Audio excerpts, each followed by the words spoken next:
young receiver's career. Christian Watson, you can see him, it's just press man. They talk about his speed, his ability to get behind the defense. It's just a matter of can he catch it. That's a great job tracking the ball. He just took a big sigh of relief. Look at his buddies greeting him on the sideline, man. That's got to feel good.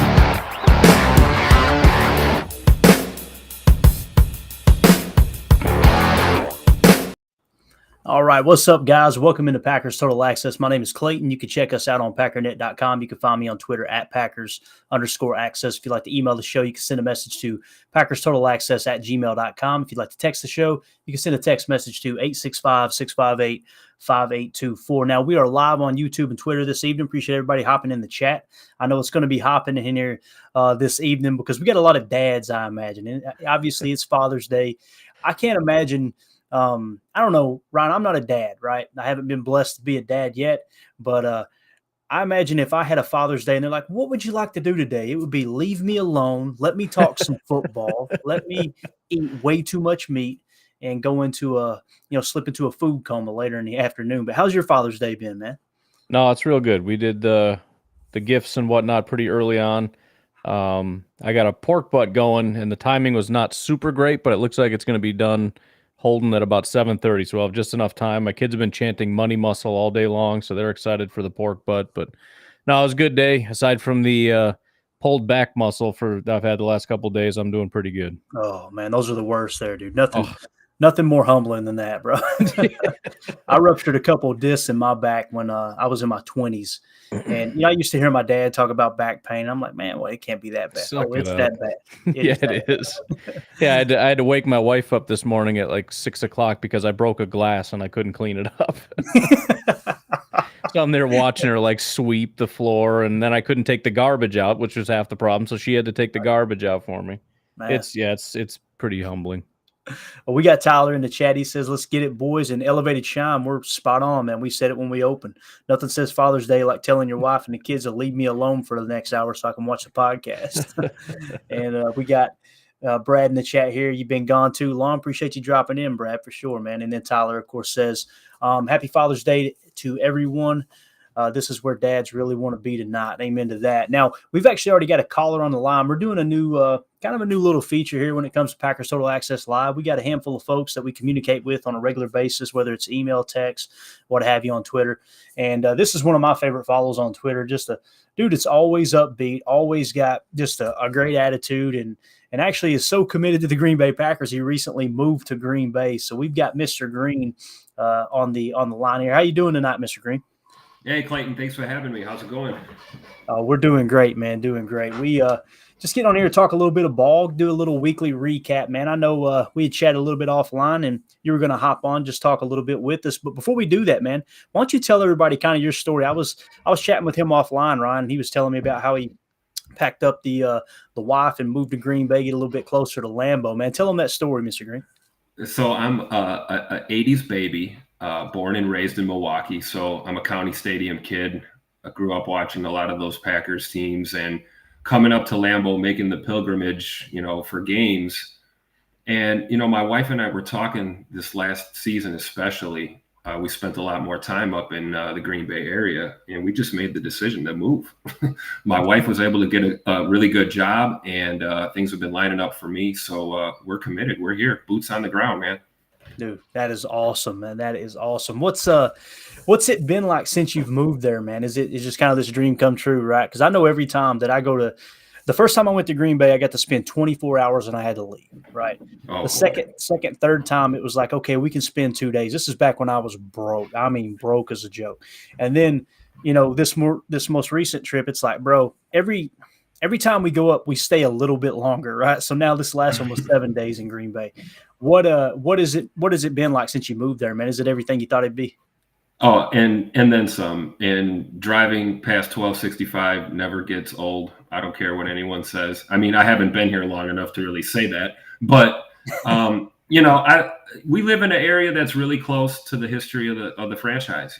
I live blocks away from Curly Lambeau's birthplace. I'm embedded in the history and the culture, and we're just really excited for camp this year and family night coming up, Hall of Fame for Jordy Nelson and Josh Sitton this year. I mean, yeah. there's a lot of things that we're just really excited for, and to be able to get up here, right in the spring and summertime, going into a season is just priceless. I mean, I'm just grateful that we pulled it off, and yeah, Clayton, it's been a dream come true every day, and I don't anticipate I'll get sick of it. So No, absolutely not, man. We're actually looking at a couple places there on the east side of the Fox River. So you're a part of that east side gang now, is what they said back in the day. You had the East-West rivalry. It's really cool over there, man, and they're starting to refurbish a lot of the older neighborhoods, which is really nice. But anyway, man, we got you on here, and like I said, we got Ryan Pack Daddy on here from Packernet Podcast. And what did you want to talk about tonight, man? Is there anything kind of what's at the forefront of your mind when it comes to the Green Bay Packers? We all talk about how this season is just kind of up in the air, man. We don't really know what to expect. Just a new energy, kind of a rebirth of this franchise, as we kind of step into the Jordan Love era. But what's on your mind, man? What are you thinking about this season? Well, obviously, left tackle, quarterback, defensive tackle, edge are on my mind now. But I think the main thing is with the talent level that we have and a lot of the youth that we have, I think it's very important for this team to find an identity and to find that identity very early. We're already seeing the team kind of congeal and coalesce together, and these guys are rallying around Jordan Love right now, which is a great sign. But I think when it comes to the X's and O's and getting it done in between the lines, our Green Bay Packers, we got to find out who we are right away. And we got to let the rest of this league know who we are right away. And personally, I believe the North is wide open.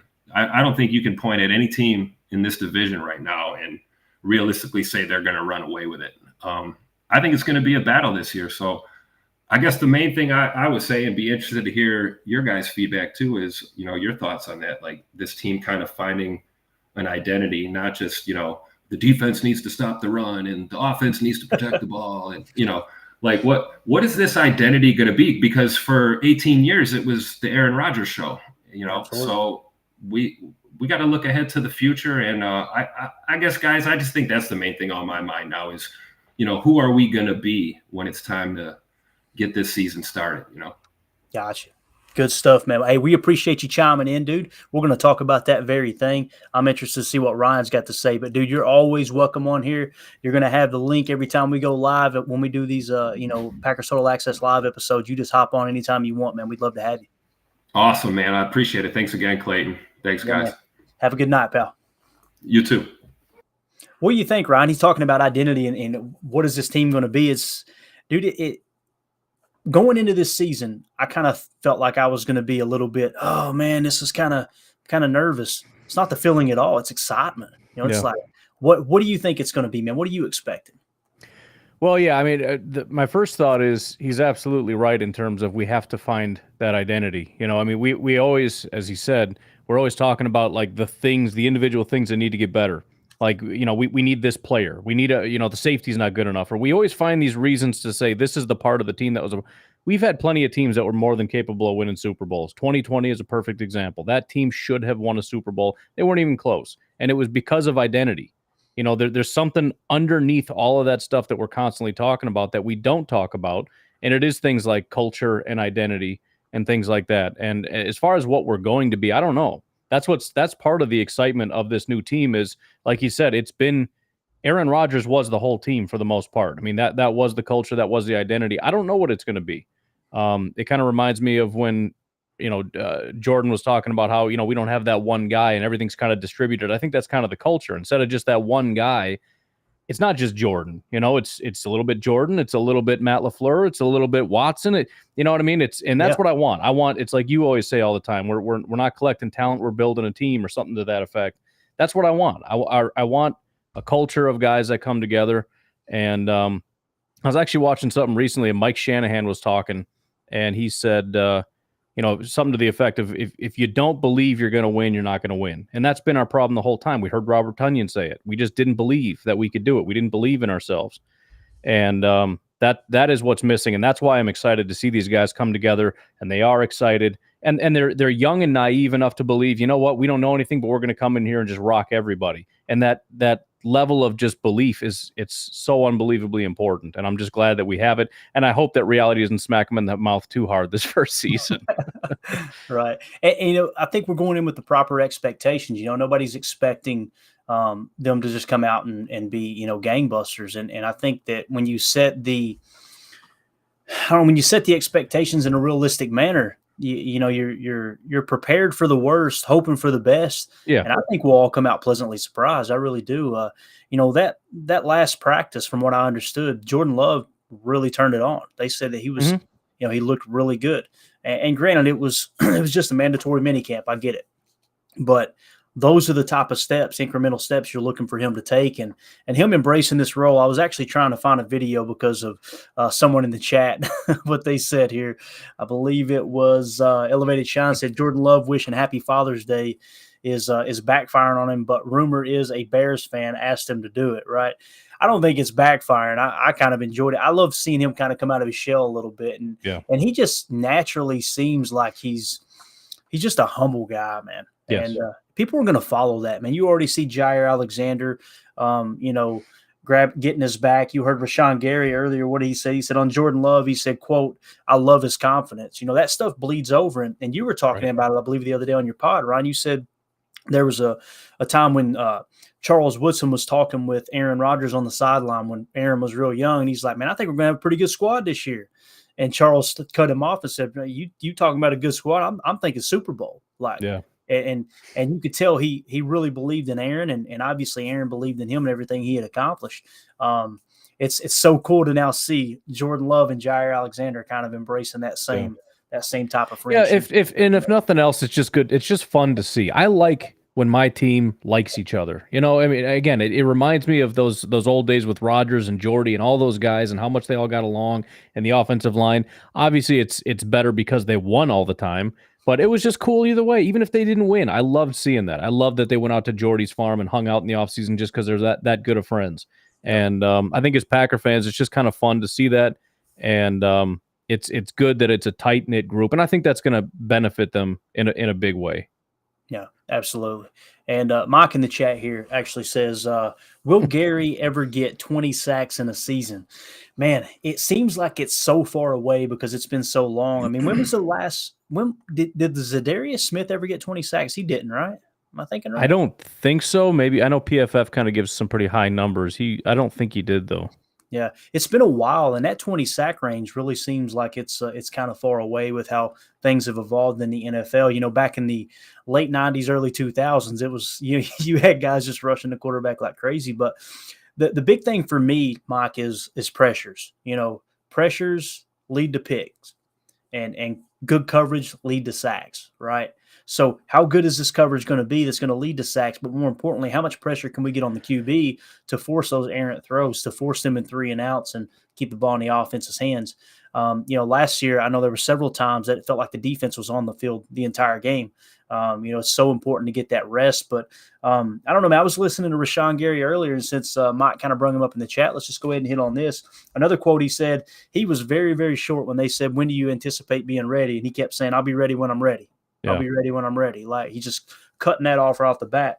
But they asked him, how do you think this is going to change? And he said, "I'm still the same guy. Ain't nothing changed." And that's the thing. I think that if anybody comes back with a minimal effect of the ACL, it's going to be Rashawn Gary. That dude is a freaking workhorse. Yep. But as far as 20 sacks, do you think once Gary is fully healthy, do you think he's the type of player that could kind of reach that 20 sack range, or at least get enough pressures that would be the equivalent to 20 sacks? Well, I was just looking at it just while you were talking a little bit, and in the last 4 years, 5 guys have hit that, and that's PFF. So that's more than what the official sacks are, because they count half sacks as full sacks. So if you're talking official stats, I don't know that anybody really hit that recently. So 20 is a huge number. It really is. And like you said, it's not. I'm not gonna say it's not important, because that would be huge if you hit it. But I agree with you about the pressures. The pressures are what matter. If you're talking 100 pressures, but that only materialized into 12 sacks, I'm more than happy with that, because we've seen interceptions that were caused by Rashawn Gary's pressures. I know I've seen that at least 3 times, where it was essentially a forced interception because Rashawn Gary was in the guy's face and he's just throwing blind, and then you get the pick by Jair Alexander. So yeah, those things are critical. And I see Tyler saying 20% pressure rate. It's another really high number, but yeah, I mean, he was close. I think he was at like 17 not too long ago. So I mean, he's one of the premier pass rushers for sure. Yeah, and depending on how quickly Lucas Van Ness comes onto the scene, we're going to be starting the year, and this is, I could be completely wrong, and we won't know until we get into these specific scenarios and situations on game day. But if Gary doesn't start the season right, and he has to start on PUP or what have you, you're going to have Lucas Van Ness, Preston Smith, and Kingsley and Igbare kind of battling for those two outside edge positions. But I really think they want to use Lucas Van Ness on the inside in some of the nickel sets, right? And I think they're probably going to get kind of creative with that, because really with the way the defensive line sets right now, I imagine it's going to be Kenny and Kenny White and Slayton, with Slayton obviously playing the nose. And then when you get into the nickel sets, it'll probably be Devontae White and Kenny Clark. Now, who's going to play the 3? Who's going to play shade, play the 1? How's that going to fall into place, right? Are there going to be scenarios where they go, you know what? Let's pull Kenny off and give him a breather and throw Lucas Van Ness in there, right? Or even throw some kind of exotic look, which we haven't seen since the Down Capers, time. But I think it was, I can't remember who was talking about it. It was one of the reporters the other day, Ryan, and they were talking about they're hinting at using Lucas Van Ness much like they used Azarius Smith, where they would bring him into that A gap standing up. Sure. That's going to play a big role into the pressure rate too for Gary, because when someone else establishes themselves at a higher level than Preston Smith has, you're going to have to start to roll some of that protection, spread it out a little bit more. And Gary's going to get more one-on-ones. And we see him. And I went back and watched that 49er game, that heartbreaker we lost in the snow. I don't know why I do that to myself, but went back and watched it. Gary was a monster in that game. Yeah, man. And in crucial moments too. But what do you think about that pass rushing tandem? Do you think because I'm hearing another thing I heard throughout this OTA was there was several times that Kingsley and Igbare just had to stop because he would have killed Jordan Love, right? He beat his block. It sounds like he's showing some flashes too. But what do you think about that pass rush, of Rashawn Gary, Lucas Van Ness, Preston, Kingsley, and Igbare? Let's wipe Gary out of the equation right now. So let's talk about those 3, Lucas Van Ness, Preston Smith, and Kingsley and Igbare. What do you think? Yeah, so I think initially, my preference, I don't know where the guy's at, but I think it would make sense to have Preston and Van Ness. But when you talk Rashawn Gary coming back, it becomes that you want to get your best guys on the field. Well, I don't want Lucas Van Ness sitting on the bench, and no disrespect to the guys we got, but yeah, I think you're right. If you want to sit Kenny for a couple reps, Lucas Van Ness and Devontae, think about a 3rd and 9, and you're trying to get some serious push, and you're talking Kenny and Preston, and then you got Wyatt and Van Ness. I just feel like that's a freaking just get your biggest freaks and your wild men out there to just push, and I just think that they could cause absolute havoc. And again, you could do Van Ness and Kenny or however you want to do that, but ideally Van Ness is the kind of guy, and he has the capability inside.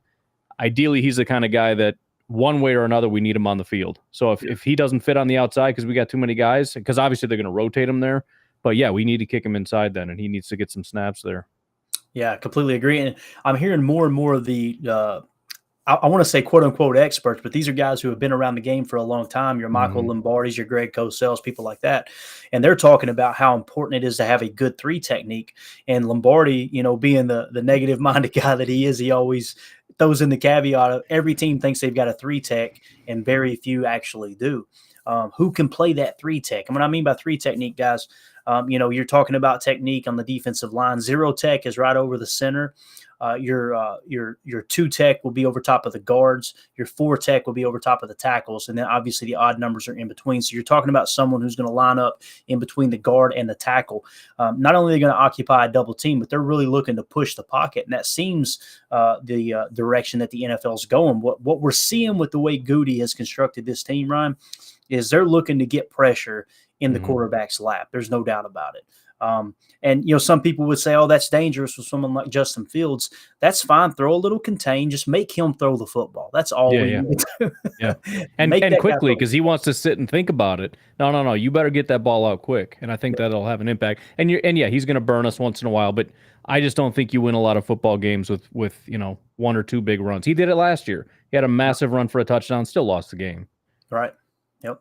And that's what Lombardi talks about all the time. He's like, yeah, you've got great rushing stats. He might be a great fantasy quarterback. That's not going to win you ball games. It's Exactly. When Right. and especially when the game is on the line and you need to convert a 3rd and 7, and they're you can tell how nervous they are to let that guy throw the football. Right. Man, you can see it. Right. Well, So, early on in the season, I mean, you're talking like week 4 or something. It was 3rd and 12, and they're running the ball. yeah. I mean, it was consistent 3rd and 7s. I mean, not like 3rd and 20 where everybody runs a draw. I'm talking this is every team in the NFL is throwing here, and they just ran the ball. I mean, that was the most telling thing ever. Yeah, it really is. Really is. So Brad in the chat, and we're going to get to everybody's comments in the chat, guys. Just bear with us. We're trying to stay on topic and do it somewhat uniform, but we appreciate you guys chiming in, man. This is what makes the show so great. Brad in the chat said, what's going to happen with the rookie tight ends? Lots of snaps to fill, but tight ends usually have up and down starts to their careers. I seen a stat a little while back, and some of the better tight ends, they kind of popped year 1, took a step back year 2. Now everyone else, and when I say some of the great tight ends, you're talking about your Kittles and the upper echelon of the tight end position. I don't know, man. They're going to be forced in, Ryan. I mean, you got Josiah DeGuara, obviously, he's already cut his teeth in the NFL, and we know he plays a little H-back role, but he can play pretty much every tight end position. Not ideal to have him out there on the boundary or anything like that, obviously. But, with the premier positions, in my opinion, on offense is quarterback and left tackle. Bach looks healthy. I think you're going to get a top 10 left tackle in David Bakhtiari this year. Whether he's going to be on the team next year, I don't know. It's going to take more than just a restructure to bring him back. I imagine they're going to be looking to ask him to do what Aaron Jones did. And, I don't know if Bach will do that. I don't see it happening. But left tackle, we're good this year. When it comes to quarterback, that's the great unknown, right? So how do you compensate for not knowing exactly what Jordan Love's going to be, man? You surround him with as much talent as you possibly can, and they've done that at the tight end position. I know we've talked about Luke Musgrave over and over and over, and if Josiah DeGuara and Jordan Love do have that chemistry that we've seen in that Detroit game there a couple years ago at the end of the season, and everything kind of gels together, man, these tight ends could be a lot of fun to watch. Oh yeah, absolutely. And I try not to be just look at things from a homer standpoint. I'm sitting here like, dude, I think Musgrave is going to be a big deal. And then in the back of my head, I'm like, I feel like that's you being a Packer fan. I don't know. Right. But I mean, like you said, I looked at it too, and it's the same thing. You look at the really good tight ends, like defensive tackles take time. Very rarely do they pop in year 1, but the tight ends, almost every single one of them had a good rookie season. So, and then you look at the athletic traits that he has. You look at the connection he's already building with Jordan Love above and beyond some of the wide receivers. I'm hearing him connecting with Musgrave more than anybody except maybe Romeo Doubs. And so it just seems like it's more likely than not that he and or Tucker Kraft are just going to have a major role. I think the tight ends are going to have a major role in this. I don't see that not happening. Mm-hmm. Absolutely. Jan in the chat said, Happy Father's Day, gentlemen. We appreciate it, Jan. And then Tyler in the chat actually says, I fully expect them to be extremely competitive. That's one thing that you're getting with the roster, the way that this thing is built, especially on offense. Christian Watson and Romeo Doubs, neither of them have really established themselves as the number one wide receiver, although I would lean to Christian with the flashes we've seen. But then you've got this young core of tight ends coming in. Obviously, two guys battling to kind of play alongside Josiah DeGuara, which in my opinion, Luke Musgrave's running away with it from what I'm seeing, yeah. and that's great. Let Tucker kind of get his feet under him and kind of work his way into being a solid football player. But all the way across the board, and then when it comes to the running back room, I go back and forth on A.J. Dillon. PFF suggests he's one of the best running backs in the league. His pass protection scares me a little bit just because we've seen that kind of bite us in the past. But, him talking about wanting to be in Green Bay, it kind of goes alongside Rashawn Gary, which I can't remember what the exact quote was, but Rashawn Gary really kind of put that filler out there like he wants to be in Green Bay long term. Yeah. It feels like those two guys are going to be extended. I just hope they don't lowball A.J. Dillon too much because I want the guy to get paid, but at the same time, it's like he's taking all leverage off the table. Is he not, Ryan? Just saying. Oh yeah, no, that's a good point. Yeah, I mean, it's going to be hard for him to play hardball, come back to the table and be like, look, you give me this or I'm walking. It's like, no, you're not, dude. Come on. Exactly. Emilio in the chat, man. Appreciate you dropping in, Emilio, down here in Tennessee, hanging out with us. I believe that's the same Emilio. Said natural leader. I'm pretty sure he was talking about Jordan Love when I seen that comment come through. He is, man. You can now that can only go so far. If you can't play football, then none of it's going to matter. Obviously, we all know that. It kind of goes without saying, but that was on the scouting report. Teammates absolutely loved him. He's got kind of this not silent, but this quiet leadership about him. You guys know the horrible tragedy he went through off the field, losing his father at an early age, his father who was a police officer. And they said, when I read the scouting reports or what college coaches, high school coaches talk about Jordan Love, they talk about how his father was such a pillar of their community. He was one of those guys that was, when things would go wrong, people would lean on him because he maintained just steady. Like, that's a guy strong enough you can lean on. And they said that in the scouting reports, Jordan Love, you can tell he got that trait from his father, right? Yep. Who was, like I said, just an amazing man that touched so many people, it sounded like, in their community. It was a horrible tragedy. We won't go into the details because it's not the time or the place, but I think that molds a young man, into the person that you are. And you can see, man, these teammates, they gravitate to Jordan, man. Yeah. So, and then we got Jan back in the chat, says, humility, hard work, and genuine care for teammates will pay off in time. We haven't seen that in a while. I know Ryan agrees with you 120%. And it's true, man, that, and I'm assuming you're talking about 12. You're talking about Aaron Rodgers. I don't like to bash Aaron because, he did similar things when he was young, but here at the end, it's the same. I had this same feeling when Aaron took over for Favre. It's like, man, we're going to miss Brett, but at the same time, these guys seem to rally around Aaron Rodgers, and you can see them doing that with Jordan Love, and it's paying off the same way for Jordan, the same way it did for Aaron, genuinely caring for your teammates. Now, you fast forward 15 years, and that same QB's mad that you're letting those older players go because it's still his guys, right? Yeah. It's just one of those tough things, but we all know it was time to move on from those players. Some people would just agree it was not the right way to do it, whether that's true or not. We'll leave other people to decide that. But we got a special guest here. As soon as he gets his camera cranked up, we'll get him in here. I'm excited about this. Tyler in the chat says, Gary have 20% pressure percentage. That's what you were talking about, Ryan. That would be great. Absolutely, man.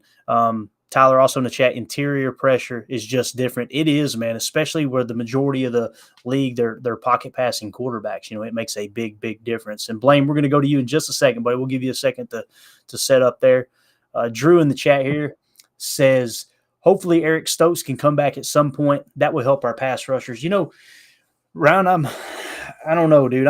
I guess I'm an Eric Stokes hater because I'm the only person I think I'm the only person that I hear that isn't real confident about Eric Stokes. You're definitely not alone. Okay. Well, 100%.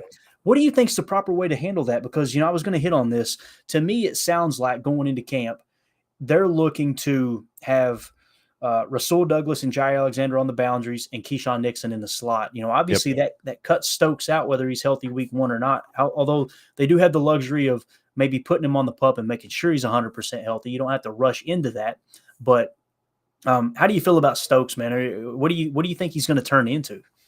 Well, that whole thing definitely kind of, and I talked about that for a while on the podcast. It's like, I just don't get it. They don't even talk about Stokes. So like, yeah, this is our guy. These are our guys outside. This is the guy in the slot. And it's like, okay, so let's assume that they know he's not going to be back for a while. And that's just kind of how they're handling it. We'll see what happens when Stokes comes back. But it was just a weird way for them to handle that.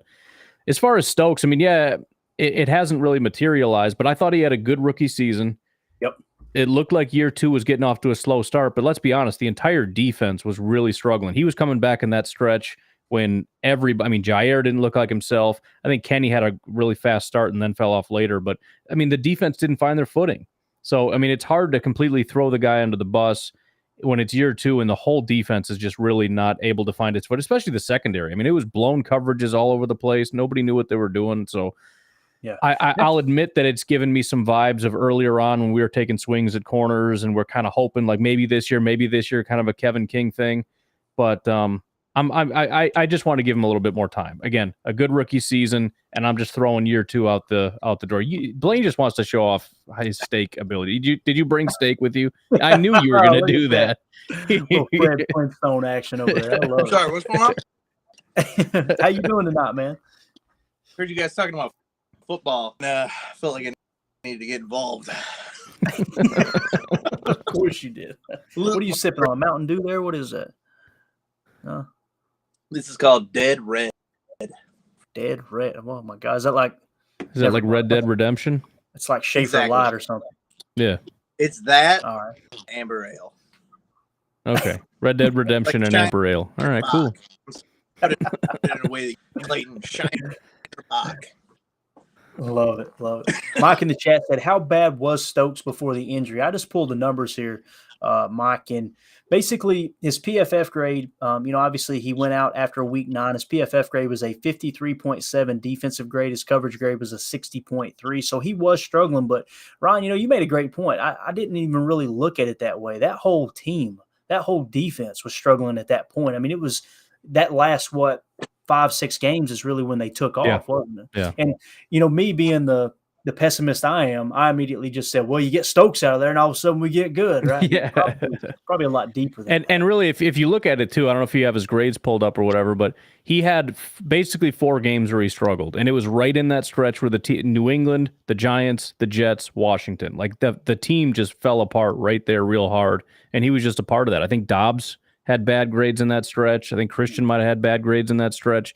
It was just a weird period where the team just kind of we assumed they were going to steamroll these guys, and we just ended up getting spanked. So, but yeah, if you look at it, the other games, they're not terrible. They're average games. I think 2 of his best games were the last 2 games he played. So again, I'm not saying he's anything great, but I'm willing to give him grace because again, I thought it was a decent rookie year. And I kind of want to disregard this and let's see what he can come back from. And hopefully the injuries aren't too severe either, because that could kind of set you back as well, especially for a guy. Blaine, what are you doing? Especially for a guy that's all about athleticism. I love it. For those of you who are listening on the pod, Blaine looked like he's doing some kind of voodoo on us or something over here. He's putting a hex on us or something stupid. Oh, man. Let's see here. Brad in the chat says, Barry needs to play to players' strengths. We can't hear you, Blaine. I don't know what's going on, man. It's fine. He's like the new Goose now. We can't hear him. He's just making faces. Goose up there fighting wildfires, so Blaine's filling in for him, right? So he's putting his house out right now. How about now? Yep. Yeah. We got you, Red Dead. Yeah. All right, good. Redemption Good. I was just so I thought I was going to use this as a showing live stream. Is this what we're doing? Clayton, I remember you're lagging. You saying I'm a business. Your audio's lagging. And it sounds like you're hammered right now.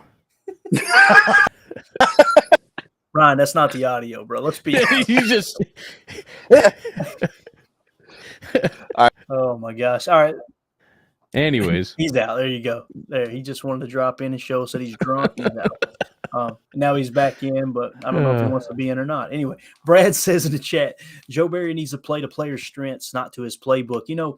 One of the things I had to kind of come to grips with as a fan a long time ago, I would hear people like, there were several front office executives that say when the game's on the line, think player, not play, think player, not play. And I go, that's the stupidest thing. You should think to the open receiver. You should think to the scheme and what are you trying to accomplish in that specific situation.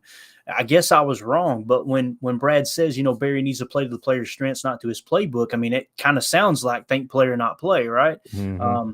How do you feel about that, Ryan?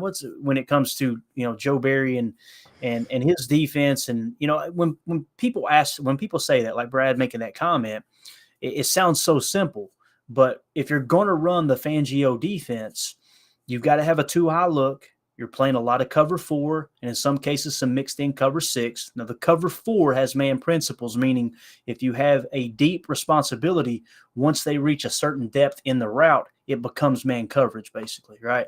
But there's not a whole lot of, hey, you follow this receiver, you do this, you do that. So what do you think about that, though, man? Do you think he should change things up this year? Because you obviously it's hard to do it mid-season, right? Yeah. That something you've worked on all off-season long. Maybe this is the time that he says, you know what, let's try something a little different. Yeah, I mean, he's never going to throw out his scheme, but that's not to say that there's one way to do it. I mean, look at Matt LaFleur.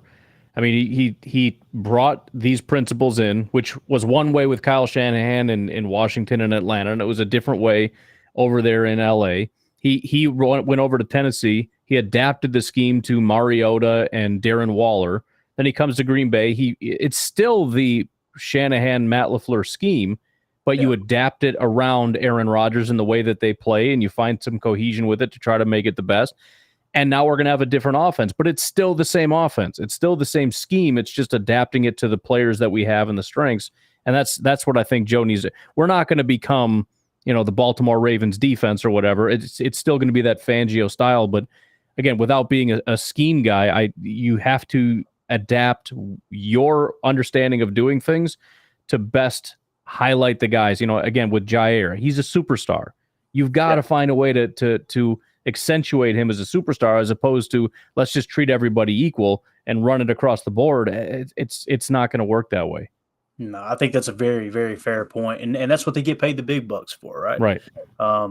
John in the chat says, Savage, I'm just going to read it as it's written. Savage got play outstanding this season or he's gone. He's got to play outstanding this season or he's gone. I think's what he's saying. Yeah. I don't know, man. I kind of thought he would be gone after this year, after last year, but here he is, right? He's that, and I want him to pan out. We've said it 1,000 times. He's got the best football name known to man. There's nothing you want more than a hard-hitting safety named Savage, right? Like the dude has all the measurables as far as, the speed, the acceleration, the quick twitch. It just seems like, it just seems like you can have all that speed and that quickness, but if you're one step behind in making the decision, right? If you're late on the decision, you're always going to be playing from behind. And that's kind of how it seems with Savage. But Ryan, man, it sounds like they're moving forward. He's going to be a starting safety this year, right? Well, I think the fact that they exercised his option probably saved him. If there wasn't a price tag already assigned to him and it was going to cost him all that money, because obviously you can't trade him. Nobody's going to pay that amount of money. So it's a matter of, do we want to pay it and cut him and just let him go out there, or do we pay him and keep him? So, I mean, I think the decision was made for him. They had to keep him. It's just a question of, like you said, if he doesn't ball out and prove it, I think he's going to be gone. And I think he would have been gone probably if not for that fifth-year option that they exercised. Yeah, and it almost felt like insurance, right? Like they were like, okay, let's exercise that. We'll have a quote unquote starting caliber safety, and then you land some of these cheaper guys. Well, now you can't get rid of Savage, so you're right. kind of, you got him. I could see that being the case for sure. Mike, with the super chat, great show as usual, fellas. You two are must see. We appreciate your support, Mike. Thanks, you are Mike. awesome, dude. Always supporting the show. We appreciate that. Dakota in the chat. I can hear him. This is that nerd, Dakota. What are you laughing about, Ryan? You already read this? I read this a long time ago, and the phrasing on this was like, "What are you doing?" Go ahead and read it and see if you can. Okay. Yeah, let me hit it with the accent here. LMAO, we know what that means. He's giggling a little bit over there. Just caught somebody trying to steal our railroad ties. Speaking of, who's going to be the first Packer to rail Justin Fields this year? And who will be the first to pick him off? So let me explain to you what my buddy Dakota down here in Tennessee is trying to say. When he's talking about railing Justin Fields, we're talking about putting him on his keister, right? Yeah, sack, right. Yeah. It's a sack. Yeah. So who's going to be the first person to do that, right? The first person to pick him off. Oh, no. I want to say Jair Alexander. Get it together, Ryan. Get it together. I'm sorry. I'm going to get Blaine. I'm going to give Blaine one more shot here. Blaine, can you hear us now or no, bro? All right, you're out, bro. That's good. I'm so that's good sorry, stuff. man. We're trying. As every good host says, it's on my end. It's not yours. It's not yours. So he's got that Aaron Rodgers internet. Yeah, exactly. Yeah, maybe you should try FaceTiming, bro. Yeah, right. So the first person to pick Justin Fields off. Here's what I would like to see, Dakota. Most people would probably say, "Oh, Jair Alexander," right? Or, Rudy Ford. Rudy Ford played great last year. I want it to be somebody that we would consider not a good player, like a backup quality player to pick them off, just to rub their nose in it. Maybe Sure. somebody gets a little banged up and Enos Gaines comes in and picks him off twice in one game. I would lose my mind, dude. Absolutely lose my mind. But do you think there's any chance, Ryan, that Justin Fields actually breaks out this year, man? There's a lot of people with this. He's in the MVP conference. Like, what are you basing that off of? Yeah. Well, the only thing that scares me is he could probably just be a below average passer. If he can stay as good of a runner and be a barely below average passer, he's probably going to be a really dangerous quarterback. But it's only because he's like the worst passer we've seen in a decade that he's down in the doldrums. So, and that's the other problem is a lot of times these guys that are really good rushers, they start passing better. If you look at what's the guy out in Arizona, the little dude. I could see him as soon as you said it. Kyler Murray. Murray. He I think his first year he was running all over the place and everything else, and then the next year he really didn't run. He was passing really well, but his rushing grades and everything went through the floor. And I remember that we played him, and I'm like, we really don't need to be afraid of him running. And you're like, yo, you're a homer, you're an idiot. He didn't do anything. I think he's losing yards because here's the thing. This is what's so hard about being one of these mobile quarterbacks. It's so hard just to be a pocket passer. Imagine trying to then segment your brain in half to be a really good pocket passer, but also be able to scan the field and say, okay, I'm going to run and do all these things. I just think that's way too much. And I think that's too much for a lot of guys to handle. And I think even if he takes a step forward passing, he's going to take a step back running because he has to. You can't just keep your eyes downfield and run all the time and still be a passer. If you're going to commit to passing, fine, but you're not going to be running as much. I specifically remember before that game because that was the game where Rasul Douglas got the game-winning interception. Yeah, yep. And I remember listening to your pod going into that, and you saying he's not scrambling. It's not, you don't have to worry about him running. I'm going, what are you talking about? He's one of the best scrambling quarterbacks in the league. I didn't look into the numbers like you, and sure enough, that game I'm going, he's not running. Like he's staying put. So yeah, I mean, it's just he's one of those guys too. You can tell he lacks leadership, and I don't mean to laugh, but every time somebody talks about his height. I don't know if you've seen it, but there's a video on Twitter that every time something happens, they say this is Kyler Murray leaving. That cracks me up every time. The guy in a little car. Yeah. Or there was somebody had one of those RC cars down the highway. Yeah, that's the one. Yeah, weaving in and out of traffic. John in the chat said Eric Stokes has got to earn his spot back. I completely agree with that, and that's going to kind of play into that factor that we talked about. There's going to be a lot of competition on this squad, and that stuff, that competitiveness, man, that can really create and galvanize some strong football teams for sure. Jan in the chat says, statistically, what qualifies as a good season for these rookie skill player, Musgrave, Reed, etc., that we expect to get a decent amount of playing time? I think, yeah. I mean, the way I look at rookies, Ryan, and I think you probably agree, you don't expect these gaudy numbers. But what I'm looking at is they worked themselves onto the field like Romeo Dobbs last year. I don't think he performed as well as some might think he did. But the fact that he broke into that starting lineup and contributed on a consistent basis. And then, of course, Christian Watson, taking that extra step there toward the end of the year. What do you think here with Musgrave and Reed, man? What would you consider a successful rookie season? Well, here's what's tough about it is it's entirely possible for their stats to not be great, but still have a great season. With the amount of guys that we have, if the ball gets equally distributed, but they're doing their job, like when we need to lean on Musgrave because it's a matchup nightmare. They got linebacker issues or whatever, or safety issues. He steps up and we can attack him. And if he has to take a step back because this is more of a Watson game or whatever, fine. But the point is he is a piece of our arsenal that is reliable every time we need to call on him. So, I mean, it's possible he could have 900 yards and 6 touchdowns, and it's an unbelievable year. It's possible he could have 400 touchdowns or 400 yards and 2 touchdowns, and he still has a great year just because it's he and Kraft and DeGuara and Reed and Dobbs and Watson and Jones and Dillon, because we're spreading it out. And the point is we just need to have a really good team, and these guys need to be a piece of that arsenal. And how much of the piece, it doesn't even matter so much to me so long as they're executing the job that we need them to do. Yeah, absolutely. It's just about maximizing your opportunities. plain and simple, and making sure that when you're on the field, you can't tell this decline in the offense or the defense when it's your turn to step up, fill in for injury, or somebody's needing a break or what have you. Brian in the chat here says, think player not play is exactly what got us out of the playoffs last year and what lost us the playoffs that year before. Brian, as soon as I was reading your comment, all I could think of was Alan Lazard running butt naked wide open across the middle of the field as Rodgers launched it to think player not play Devontae Adams in double coverage. But again, that's what some of the brightest football minds in the history of the league, that's what they harp on is players win them, coaches lose them.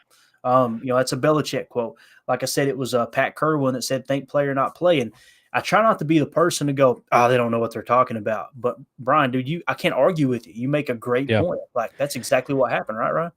Well, and that's the thing. It's a balance. And I think if you get too stuck in one, I think generally player not, because he's right about that, but how many times have we seen him force it to Devontae when he's not open on a third down and get a first down? He shouldn't have thrown it, but it works because he's got the arm and Devontae and they got the chemistry, whatever. But yeah, I mean, we've also seen quarterbacks get so locked in, especially Rodgers when he doesn't trust anybody but that guy in those situations. Because the scary thing is defensive coordinator says, I don't care if we got to put 4 guys on him. That's where he's going. Because that's Rodgers' mentality too, player not play. He knows he's a player. He knows Devontae's a player, and that's all he needs to know on this play. But again, the defensive coordinator knows that too. So I guess I don't know where I fall on that. There's a right decision, wrong decision, and a quarterback's crux is he needs to know what that right decision is in that moment. I know where I fall on it. If it works, I'm thrilled. If it doesn't, I'm mad. That's the perfect fan response to everything. It's like the old Mike Holmgren soundbite where he's like, throw it away. No. Yes.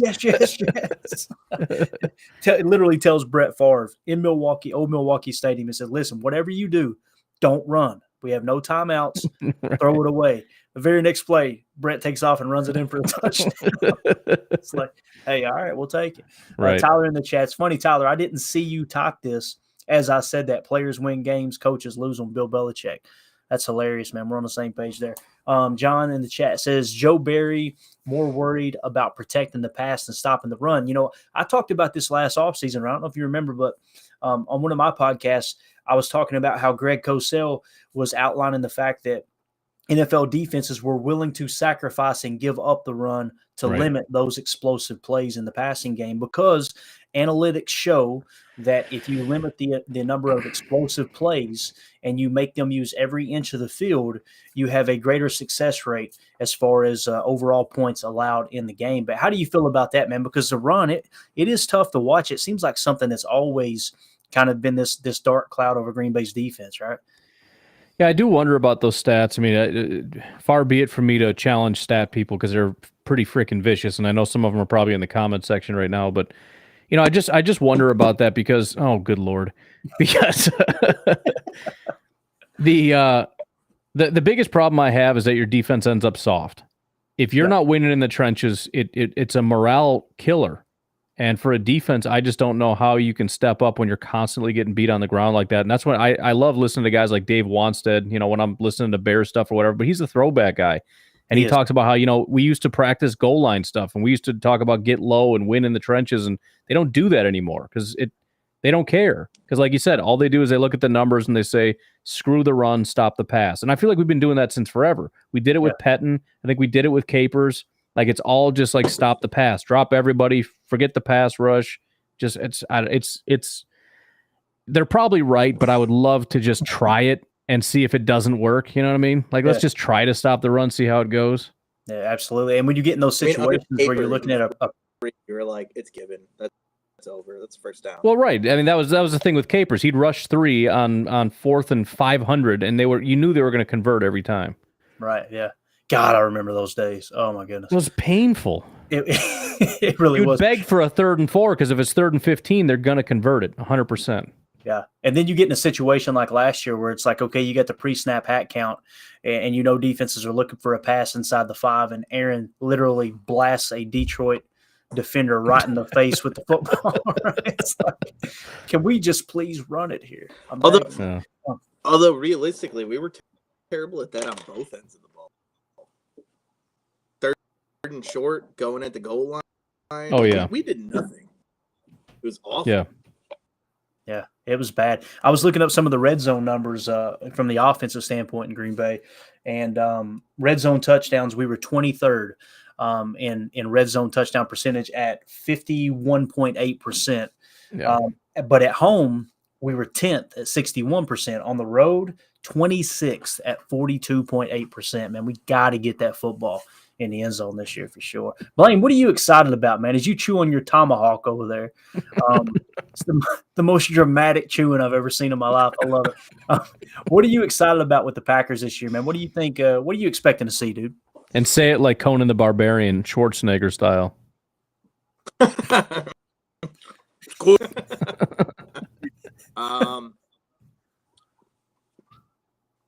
I mean, like these tight end, like I want to see how LaFleur uses them. I want Bobby Tunyon. I mean, but like clearly nobody wanted it. Like he was the best, did pretty well, but Luke Musgrave, his fluidity, just like Ryan and I have watched that one play of him like turning up field, and it's just like that's been on a repeat 3 hours now, and I still don't know how he did it. That's a big man. Like I think I'm worried about Joe Barry because I don't think he figured it out in the second half. Our guys figured it out in the second half because it seemed like Joe Barry was very like, we're gonna do, and even if you guys might not understand it, I'm gonna make you do it anyway.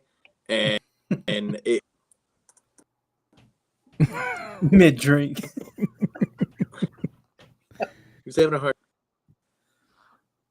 Just so you know, Blaine, every fourth word is getting cut out, so we're stitching it together as best as we can in our heads here. And then you add a drink right in the middle, just like, hey, Yeah. let me get to you right here. And I did a speed test. I'm gonna text it to you. I'm cruising on the internet. I don't know what the hell isn't like this streamable. Hey, dude, on my end, it's showing you've got great connection, so it's probably me. It's one. I gotta get Mr. you Big off the Bucks. screen though, bro. We're losing viewers right now with you chewing on that bone. No, it's funny. We're actually at an all-time high tonight right now as you're chewing on the bone, but I didn't want to tell you that. See, I see full bars. Yeah. To me, it's just like you're kind of quiet too. But that's why I was telling some of the guys that was going to jump on the chat, turn the video off. It might come in a little bit better just to kind of stabilize a little bit. But I don't know, man. We can try. People to look at me. Well, I mean, the bone Can you doesn't hear me? help. His You name got is blood Lag from- Law. That says it all. There it is. Mr. Big Buck says, Blaine, you're a lawyer. You can afford Starlink, man. Let's get back to the chat here real quick. I got the heat. Don't make me Tyler in the hard, chat said, all coaches can do, honestly, is put players in favorable positions to succeed. The execution is up to the pros. And that's kind of the side that I leaned on last year, Ryan. I'm looking at all this first-round talent, and everybody's going, Barry should be able to do more. And I'm going, shouldn't they be able to handle, what he's asking them to do? It's one thing if that Fangio-style defense isn't working across the entire league, but that wasn't the case, Right. And Tyler also said all offenses are trying to do to be successful is to get defensive players literally half a step out of their gap, and that's all you'll need. It's very true. I mean, you've seen it last year with some of the tackling. It wasn't as if our guys were squared up in a perfect spot and missed the tackle. It just seemed like they were always late to the ball to me. Let's see here. Mr. Green in the chat. Preston Smith for the sack. Rasul for the pick. I could deal with that when it comes to Justin Fields, for sure. And then Dakota back in the chat said, y'all. See, that's my language right there, Ryan. Y'all, I'm laughing so hard right now. I bet you are, man. You've seen a freaking blood running down Blaine's chin over there. It looked like 28 days later or something. So I don't know, man. Let's go back to Dakota one more time here. Dakota said, I'd love if Savage had 4 picks this year, and they were all Justin Fields. What's that, Blaine? Are you saying I undercooked? No, I'm just saying wipe your chin, bro. I'm all about a bloody steak. Just wipe your chin. As my brother-in-law told my father-in-law one time, God rest his soul, he was he was going off, man. Mandy's dad was, I mean, he was cussing up a storm about something. And while we were sitting there eating, I'll never forget her brother looking at him and going, "Why don't you wipe your damn chin before you talk to me?" That's what I want to say to Laglaw right now, man. We got to get it figured out, though, Blaine. We want you on the show more often for sure, dude. We got to get that connection figured out somehow. I don't know. It's probably something I can do on my end. What's that? I think it's the first time we've ever had a problem. Yeah, I mean, on Ryan streams, you do just fine. But I don't know, man. This is Tennessee internet, I guess. You know how it is, dude. Maybe we spilled Mountain Dew on the cord there. I don't know. But Chris in the chat said, I think a mid-tier quarterback like Ryan Tannehill or Geno Smith could lead the current Packers roster to win the NFC North. And I think Love can easily be as good as guys like that. What do you think about that, Ryan? On the surface, I think I would agree if everybody's healthy. I could see, like I said, man, just a top 15 quarterback because last year everything went wrong. You know, Aaron's numbers dropped, his productivity dropped, whether it's the thumb, whatever it is that caused it. But you were missing Bach, you were missing Elton at times, you missed Rashawn Gary, Devondre Campbell was out of the lineup at one point. You had Eric Stokes goes down, that shuffles things around. You're trying to move Savage into the slot. There's a lot of things that came into play. But do you agree with that comment from Chris? Well, yeah, it depends on everybody else, you know. I mean, if everybody can do their job, stay healthy, and you know, if they meet the expectations, you know, we're not asking for anything crazy. I'm not asking this mid-rate roster to go out and be great. I'm asking great football players, 8 first-round freaking picks on the defense, you know, guys that have done it in the past to just step up and do what you know you can do. And if that's the case, then yeah, I think a Geno Smith or a Ryan Tannehill could come in and make this a competitive team for sure. Yeah, for sure. Let's see here. We got Brad in the chat said, will the safety position cause Barry to call games more conservatively? Man, I don't know. What have you dug into the pressure as far as, you know, the numbers? Maybe when you had SIS, did you look and see where we stacked up with the rest of the league as far as bringing pressure and being more aggressive?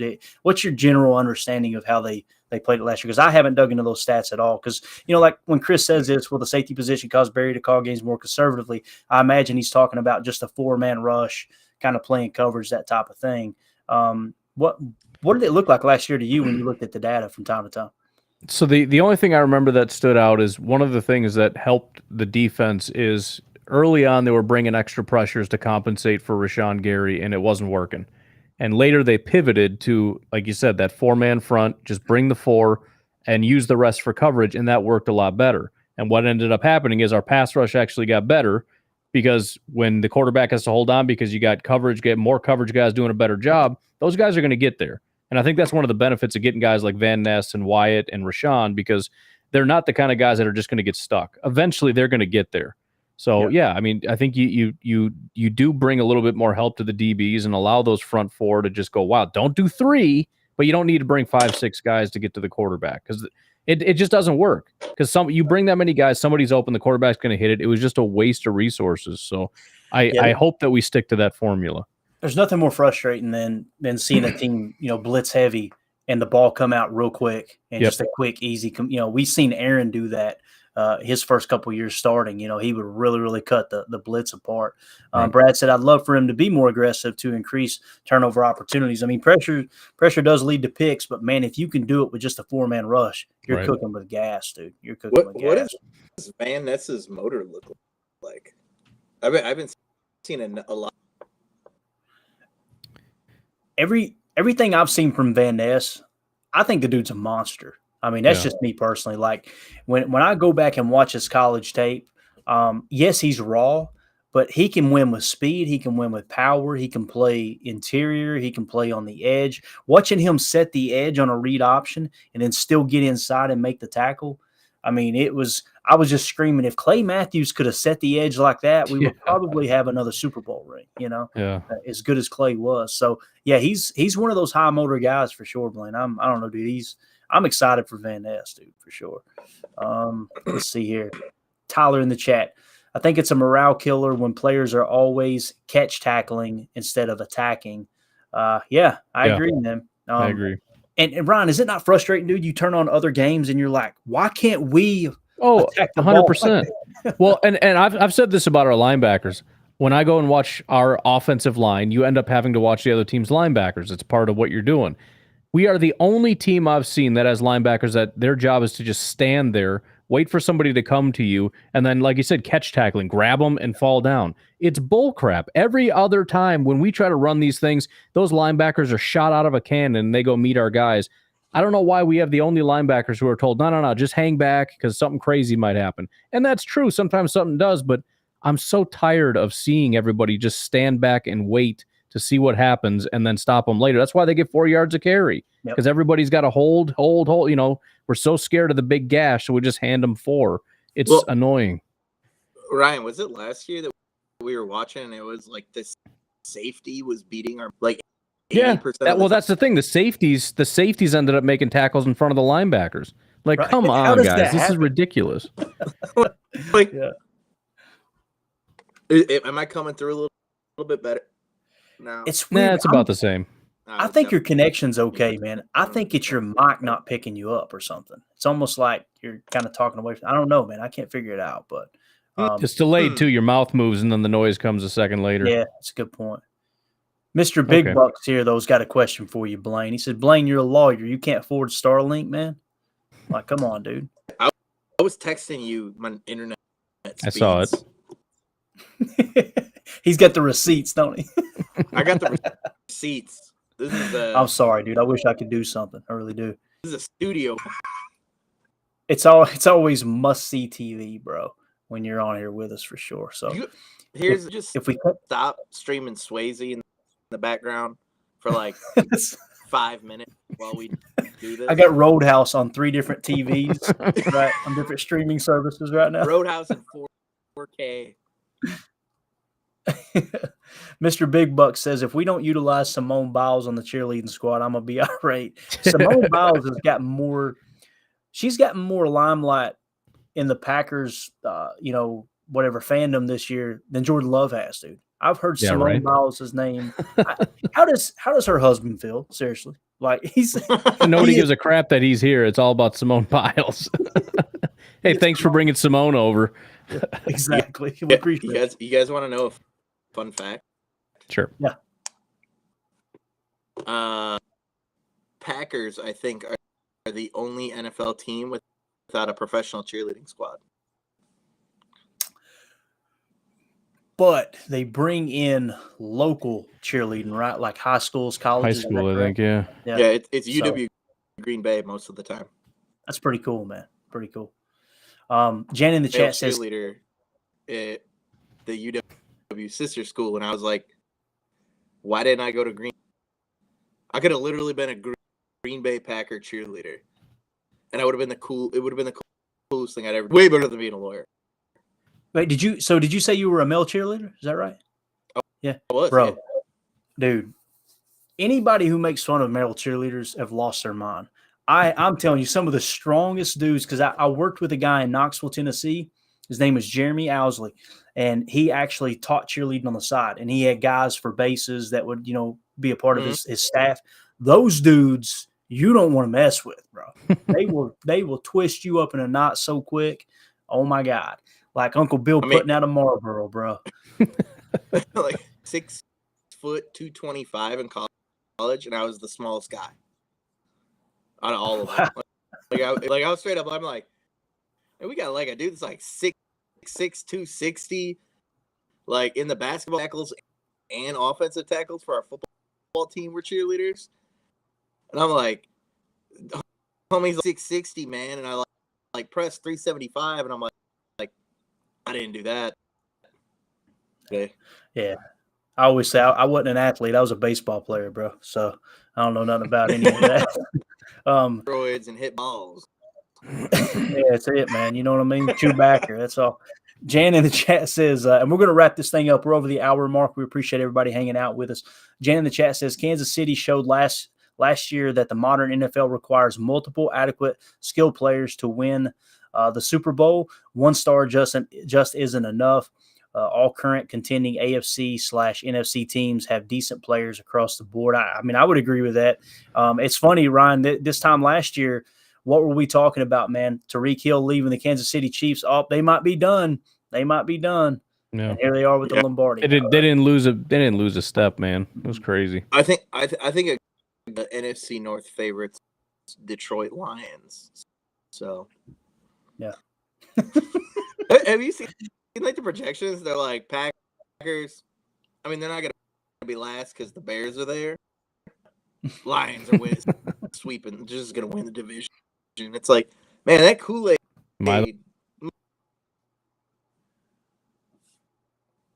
All right. Tyler, all I heard was Kool-Aid. Now it looks like Ryan's froze up. This is beautiful. This is professional this is right here, man. Your fault. It is. It's got to be, dude. You kidding me? If everywhere you go it smells like crap, you got to check your boot, right, Blaine? That's the way it works, man. So, Tyler in the chat here. Ryan's out. Let's see if we can get him back in. Tyler in the chat. He says he's talking about dog crap on boots, man. I'm out of here. He's back. Tyler says there's a reason that we've gone significantly lighter at inside defensive line because they want to pressure the passer, not stop the runner. I mean, that's, you know, they say you show me, you want to show me your priorities, show me your wallet and your calendar, right? That's the same type of thing on a football field, on a football team, and you see where they're putting their resources and what they're trying to accomplish as far as body size. I mean, we've seen Kenny Clark come in a lot smaller last year, right, Ryan? So it's pretty obvious that's what they're looking to do. Bedtime. Yeah. I'm sorry for me, boys. It's been good. Thanks for the invite. Hey, man, appreciate you dropping in, Blaine. Thank you. Sorry for the connection issue, buddy. So Tyler here says Lions going to win the division with half a team, ? They're all suspended for gambling. Right. That'd be a good one to wrap it up on, man. That gambling thing's kind of becoming an issue, isn't it, Ryan? For the Lions, it is, yeah. I mean, we had a player on the Colts too, but is that, I guess, well, you had Calvin Ridley the previous year, which I don't know, man, that seems like a pretty good pickup for Jacksonville, dude. Calvin Ridley down there. Yeah, I think so. I was kind of laughing at them at first because they spent so much money on guys that I really didn't think were worth the money that they gave them. But they're especially, you know, they're in a similar situation in a really bad division. I mean, they could easily just crush in their division and just dominate if they can, you know, get Trevor going and everything and get him some weapons, which I think he has now. Yeah. I think they're going to be a good team. That's a great point, man. That's a great point. I was the one, you know, laughing at the Christian Kirk thing and everything. I'm like, next thing I know, we're sitting at home watching them play in the playoffs. I'm going, I don't know, maybe I'm missing something. Yeah. But yeah, as far as the Lions, though, man, they were a lot of fun last year. I know people are going to throw rocks at me for saying that, but I really enjoyed Hard Knocks. I thought it was entertaining. I got to be honest with you, man. I love Jamal Williams, but his little act kind of got old to me, man. It kind of got to the point where it was like, I don't know, man. You seem like you might be playing to the camera a bit, but yeah. With that being said, though, guys, as Ryan freezes up there, we're going to wrap this big bear up. I want to thank everybody in the chat. You guys brung the thunder. Really appreciate your all's support. I'm going to kind of go through and do a little roll call here. There's Ryan back as we get ready to wrap up. I want to get his parting thoughts. So everybody in the chat, we really appreciate you. Ryan, I want to hear your parting thoughts before we sign off, but I want to thank Tyler in the chat, Elevated Shine, Brad, all the way down the line. You guys were awesome. Mike, thank you for the super chat. Jan, dropping in and seeing us. We appreciate that. Emilio coming in here, and we got Drew, everybody, man. Really appreciate everybody taking the time. Mr. Green, we got to hear from him. Awesome hearing his story about moving up to Green Bay. Dakota, John, all you guys, too many to mention, really. I can't do this every show because it's growing. The numbers are looking really good, guys. We appreciate it. Brian, all you guys, thank you so much for your time. Ryan, as we wrap this thing up, man, we got a little bit of time before training camp. I know we kind of talked about it last week. I like these kind of weekly recaps. Hopefully they're working for you, man, because I think it's a great way to start the week and just go, what did we learn last week? What are the hot topics when it comes to the Packers? How you feeling as we get ready to take this break? And I want to say this, man. There's a lot of teams that get really nervous this time of year because the players are leaving the facility and they're going to get into legal issues. No. They're kind of on their own. You've seen Jack Jones from the New England Patriots got arrested for having a firearm at the airport, right? You never hear about that with Green Bay, man. And I think it's a testament to Goody and how he drafts. Yeah, I knock on wood. I'm nervous even commenting on it. You know, I know we had an issue with Aaron Jones like early on or whatever, and the Za'Darius thing with coming over from Chicago, but you know, no, they seem to be doing a good job. I do worry a little bit more because they're a younger crew, you know, young guys with a lot of money. I know I wouldn't be making good decisions if I was 22 years old and had all those rich friends and whatnot. But no, they seem to be doing a good job. And the thing I like the most is they're all focused. You know, you hear the tight ends are going to the tight end school, and Jordan Love's out in France doing a quarterback thing. I mean, they're having fun, but they're also laser focused on the goal, and that's the most important thing. As long as they can keep doing that, I think we'll be all right. Yeah, I agree, man. I like the direction it's heading in. I was going to do a pod earlier today on some salary cap stuff looking forward. They're in a good spot, man. If you shave Bach off the roster next year, you're looking at, I think, freeing up like $20 million. So there's going to be a lot of money free up. Now, I would rather have Bakhtiari as the starting left tackle, but not at the expense of what it's going to cost, and darn sure not at the expense of kicking more money down the road, just because to me that doesn't make sense when it comes to Bach. Now, like I said, if he wants to take a pay cut, I'd be all about it, but I think we're going to look up here in a year and a half, 2 years. You know, it's the positive to how they handled Aaron Rodgers. This year was a huge hit. Take your lump. You talked about that. Let's get the debt out of the way, and then moving forward, you kind of get that off the books. So I'm looking really forward to one of my next pods to kind of dive into the salary cap and see, hey, what are we actually looking at next year and the following year? Because I personally believe Jordan Love did the team a favor with that contract, and that really says a lot. I really do. So anything else, man? You good?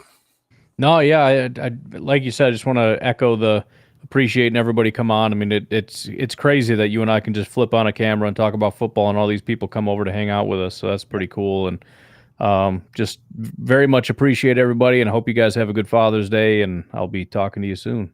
Yeah, and in the middle of June too, man. It's the best fan base in all of sports, man. So we appreciate everybody hanging out with us. We'll see you guys here in a few days. Obviously, this pod will be dropping in time, I guess, around noon on Monday, so it'll be ready for your work day. You come back from lunch, you won't want to be back in the office. You'll have a little bit of podcast to listen to. So with that being said, thank you all for your time. As always, let's go out and be the change we want to see in the world. Go Pack, go. To left to restart the game.